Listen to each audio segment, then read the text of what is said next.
Pour le 50e épisode d'Un dimanche à la campagne, diffusé ce dimanche 24 novembre 2024 sur France 2, Frédéric Lopez a accueilli Danny Boone, Virginie Grimaldi et Kenji Girac. Leur trait commun réside dans leurs modestes origines et leur consécration par le public français, annonce avec enthousiasme le présentateur. La première partie de l'émission, baptisée la séquence de la grange, a offert un cadre propice aux confidences des invités, les invitant à évoquer leur enfance et à réagir face à une photo d'eux enfants.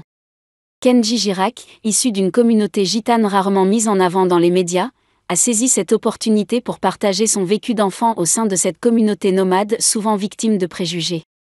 Natif de Périgueux en Dordogne, et ayant grandi à Saint-Astier à quelques kilomètres de là, il a loué l'atmosphère de ce microcosme familial qu'il a dû quitter pour embrasser la renommée.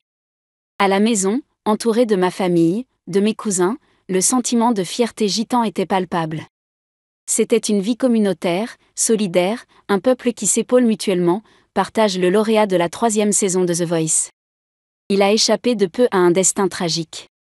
Malgré tout, la culture gitane demeure largement méconnue en France métropolitaine, comme le souligne Frédéric Lopez en mettant en lumière les difficultés d'acceptation auxquelles sont confrontés les gitans. L'interprète de Color Gitano évoque les discriminations subies durant son enfance, les stéréotypes alimentant la peur et la méfiance à son égard. Il se remémore des épisodes où des vigiles les suivaient lors des courses, soulignant que ses parents, des gens bienveillants, ne l'ont jamais encouragé à des actes répréhensibles, car il n'en avait pas besoin, son père ayant toujours travaillé honnêtement pour sa famille. Ce fils d'un élagueur se remémore un autre moment où il a ressenti l'exclusion. J'ai perçu une certaine appréhension des autres à notre égard.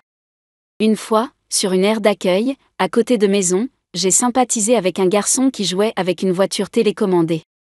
J'entendais sa mère lui dire « N'approche pas trop de ces gens-là, ils sont dangereux, ils pourraient te faire du mal. » Un instant blessant, que le chanteur relativise aujourd'hui. Avec le recul, je comprends la douleur, mais à l'époque, j'ai simplement accepté la situation sans en mesurer pleinement l'impact.